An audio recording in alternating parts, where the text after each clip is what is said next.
नमस्कार प्रिय विद्यार्थियों। राजस्थान कृषि पर्यवेक्षक की जो ऑफिशियल आंसर की आई है उसके आधार पर देखा जाए तो 3 से 4 क्वेश्चंस के लिए स्टूडेंट है वो ऑब्जेक्शन के लिए जा सकते हैं। वो 3 से 4 क्वेश्चन कौन से हैं अभी बताता हूं। उससे पहले एक इंपॉर्टेंट बात यह है कि जो आजकल स्टेटमेंट टाइप के क्वेश्चन आते हैं ना, उसमें क्या होता है, मैटर अलग अलग जगह से उठाया होता है, तो थोड़ा सा कहीं ना कहीं ऑथेंटिक प्रूफ लाने में समय भी लग जाता है और कई बार पॉसिबल भी नहीं हो पाते हैं। लेकिन चलो, इतना ज्यादा तो यहाँ पर क्वेश्चन में कॉम्प्लिकेशन नहीं है। जो सीधे सीधे क्वेश्चन हैं तो उन पे अपने बात कर लेते हैं। लेकिन ऐसा एक क्वेश्चन जीके के अंदर है और एक इरिगेशन से संबंधित है, जो मेरे हिसाब से कहीं ना कहीं अंडरस्टैंडिंग डिफरेंस है वो रखता है।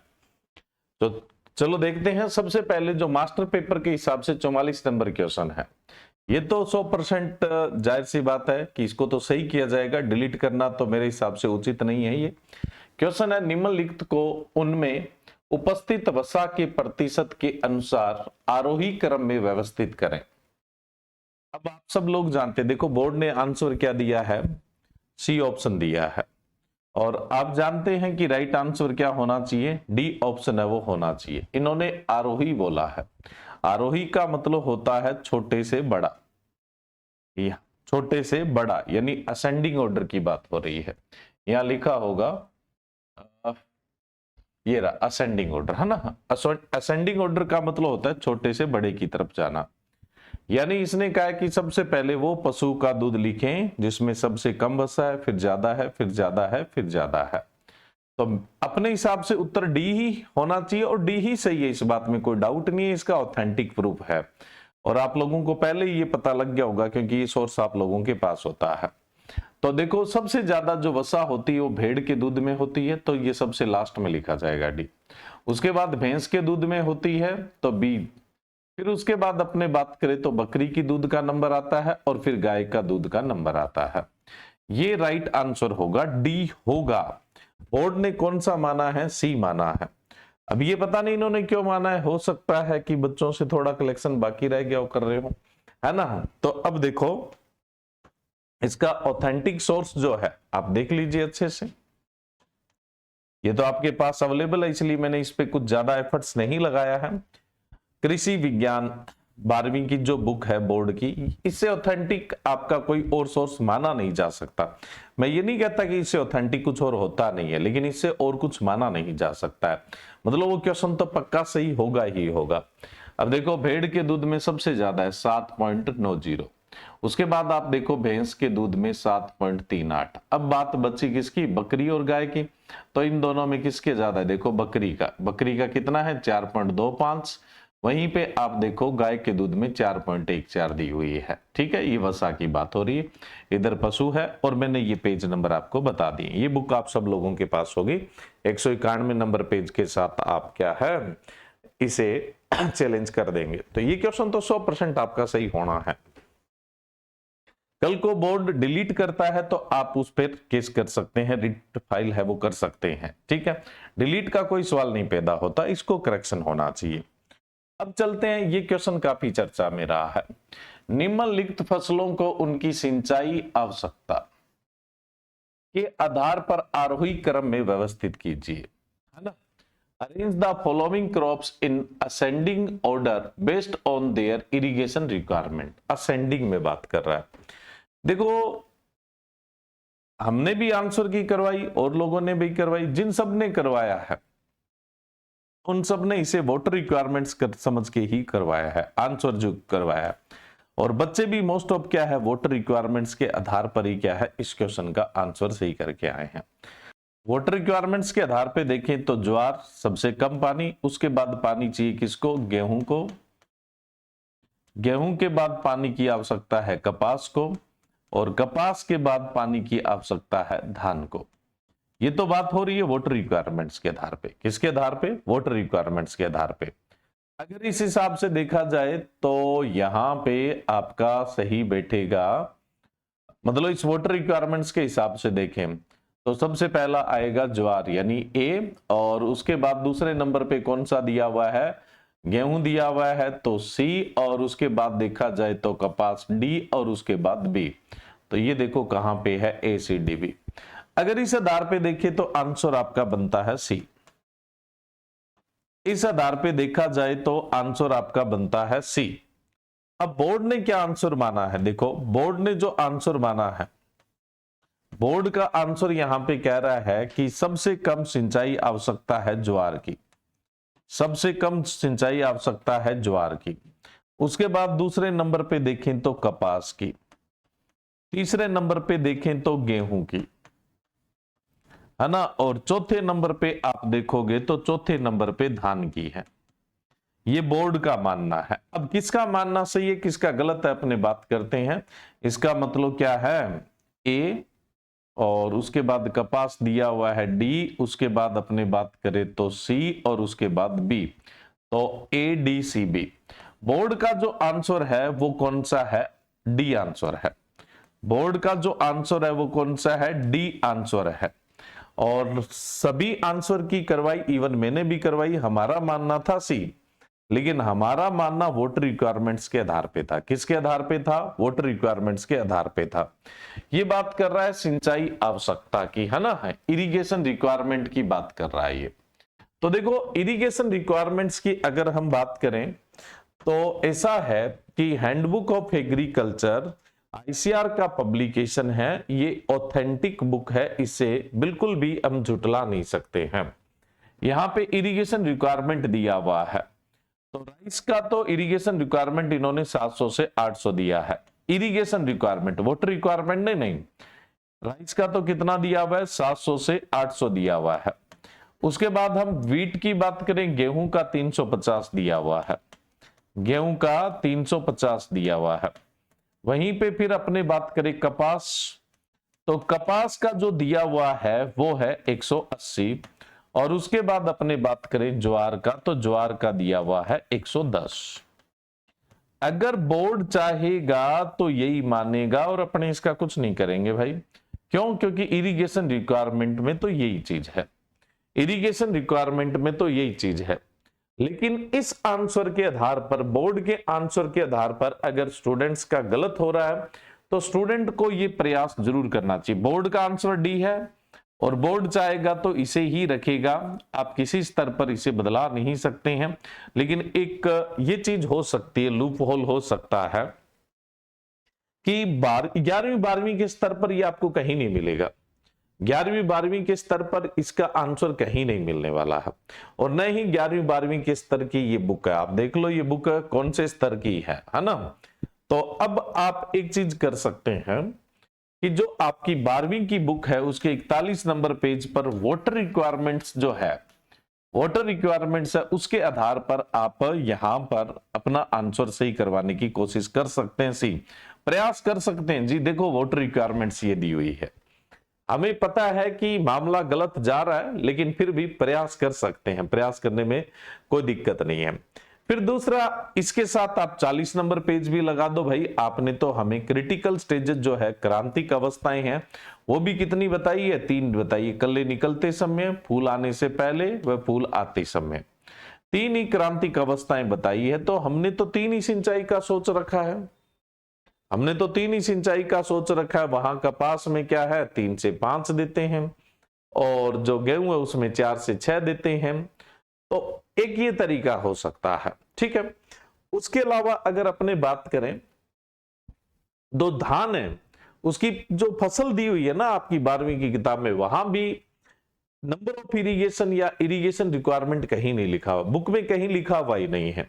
तो आप इसको अगर चैलेंज करेंगे तो सिर्फ पॉसिबिलिटी है, मैं ये नहीं कहता कि बोर्ड इसके लिए बाध्य होगा, क्योंकि बोर्ड अगर इस आधार पे क्वेश्चन बना रहा है तो उसे साबित करने में 1 मिनट लगेगा कि ये देखो यही सही है। लेकिन ये लेवल 12 नहीं है, ये भी एक चीज है, इसलिए आप प्रयास कर सकते हैं। नेक्स्ट अगला जो क्वेश्चन है वो है, निम्नलिखित चारा सामग्रियों को उनकी कुल पाचनीय नाइट्रोजन TDN, है ना, TDN की मात्रा के आधार पर आरोही क्रम में व्यवस्थित करें।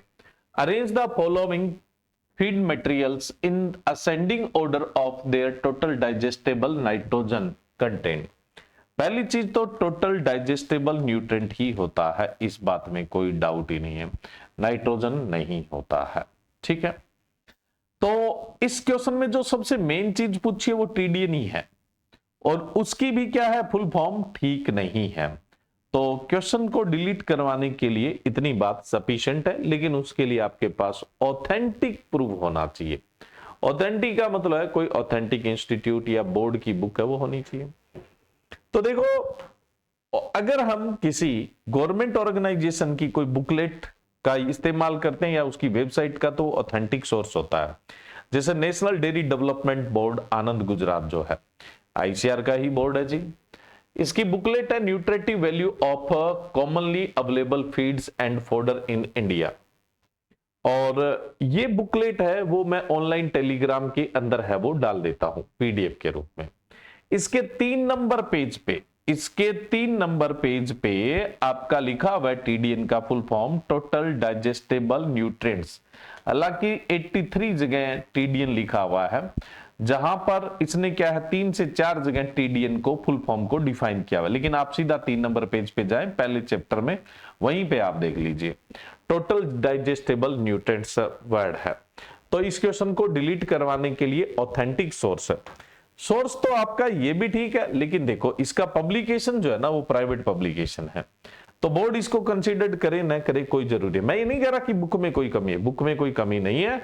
मेरा कहने का मतलब है कि जब आपके पास गवर्नमेंट ऑर्गेनाइजेशन का कोई प्रूफ होता है तो उसे नकारा नहीं जा सकता है। फिर ये होता है कि या तो वो गलत है या आप गलत हो, दोनों में एक है और दोनों ही गवर्नमेंट ऑर्गेनाइजेशन हो, तो ऐसे केस में क्वेश्चन है वो डिलीट होता है। इसलिए ये इसकी तुलना से ये ज्यादा स्ट्रॉन्ग आपका प्रूफ बनता है। पहली चीज तो ये। दूसरा, इस क्वेश्चन के अंदर अगर अपने देखें, तो एक चीज और निकल के आएगी।